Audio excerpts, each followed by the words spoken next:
Salut tout le monde, bienvenue pour l'épiview de Beast Morpher épisode 15, voire rouge, un excellent épisode où il y a un gros enjeu pour un personnage principal. Donc l'épisode s'ouvre sur un cambriolage de banque avec le voleur le moins crédible du monde.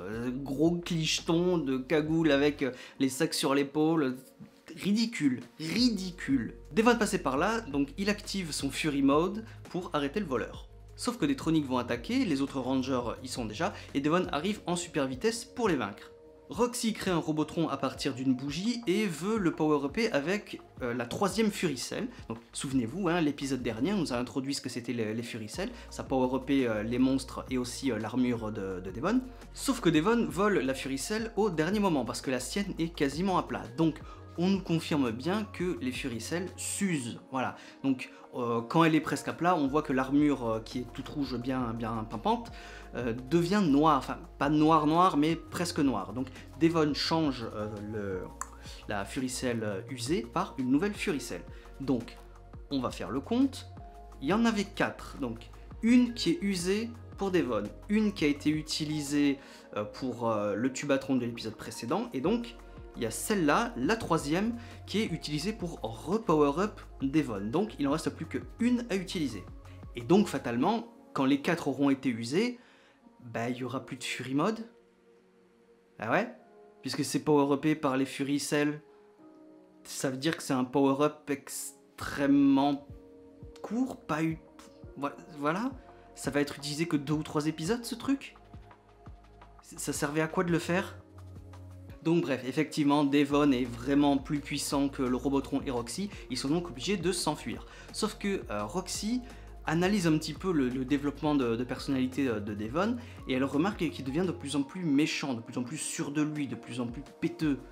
Et effectivement, c'est vrai, parce que les Fury Stones ont un très grave effet secondaire, c'est que si jamais Devon les utilise beaucoup trop, voire même utilise le pouvoir des 4, ou plutôt des 3, hein, puisqu'il y en a une qui a été utilisée pour Tubatron, il pourrait devenir méchant de façon permanente. Donc vous imaginez, le Ranger rouge de la saison qui devient un méchant permanent. C'est plutôt cool comme développement de personnage et de gros risques. Scrozzle équipe le Robotron du dernier appareil qui peut voler les pouvoirs, et Evox promet à Roxy de lui donner le power-up qu'il promet depuis plusieurs épisodes à elle si elle réussit à voler le troisième pouvoir. En même temps, ce serait logique puisque c'est elle qui a absolument fait tout le boulot. C'est elle qui aura volé les 3, hein, si elle réussit. Donc effectivement, les autres remarquent que Devon est en train de changer, et ça s'arrange pas quand Devon va défier 2 Kendoka juste pour se la péter. Voilà. Donc en plus, il devient violent. Nate l'analyse et effectivement, il arrive à cette conclusion que les Fury Cell peuvent le rendre méchant de façon permanente, et c'est pas bon pour lui, donc il faut faire quelque chose. Des Tronics attaquent, donc les 4 Rangers sont dépêchés pour aller les vaincre, donc c'est facile, hein, c'est que des Tronics, sauf que Roxy et le Robotron prennent le relais, et elle joue un petit peu la comédie, et, oh regardez, je vais power-upper le Robotron avec cette toute dernière Fury Cell, oh là là, vite. Justement, c'est un piège, c'est de la comédie pour attirer Devon pour qu'il aille voler cette Fury Cell, justement pour qu'il devienne maléfique et qu'il s'en prenne à son tour au Power Ranger. Peut-être pas aller jusqu'à aider Evox, mais au moins qu'il y ait un autre méchant supplémentaire qui s'en prenne au Power Ranger. Donc oui, Devon arrive pour voler la Fury Cell, sauf que Ravi lui ravit sous le nez.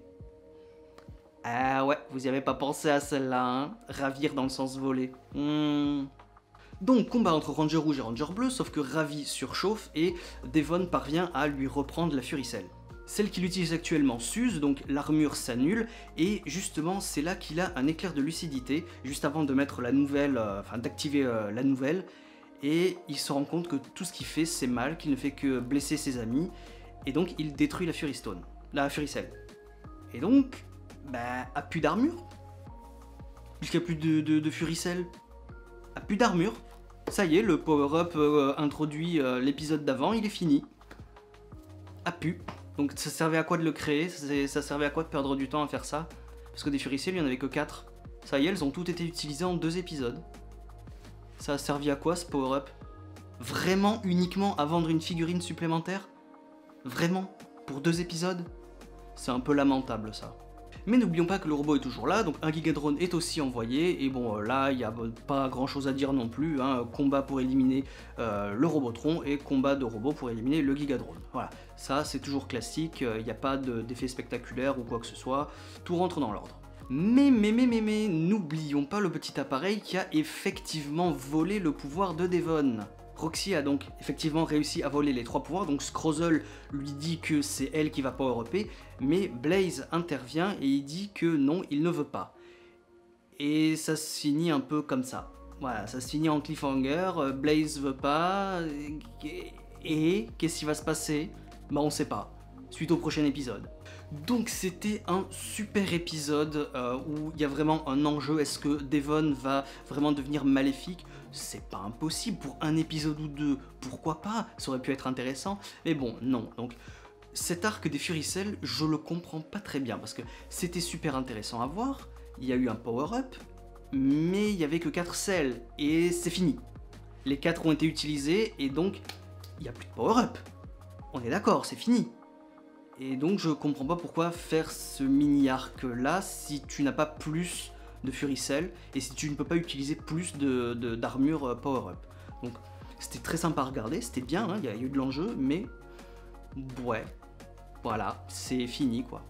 Autre point négatif, pas de continuité de l'épisode précédent entre Nate et Zoé. Leur relation amoureuse qui doit se développer, là il n'y a rien eu du tout. Donc c'est dommage, mais bon, vu qu'on était dans un mini-arc Red Fury, bon, je veux bien accepter que ça ne se développe pas là, mais peut-être plus tard, donc on verra. Voilà, donc, vu que ça se finit en cliffhanger de qui va avoir le power-up, j'ai hâte de voir l'épisode 16, encore une fois. Hein. Là, ça fait plusieurs épisodes de Beast Morpher où j'ai envie de voir la suite. Donc, on verra ce qui va se passer au prochain épisode. Ciao.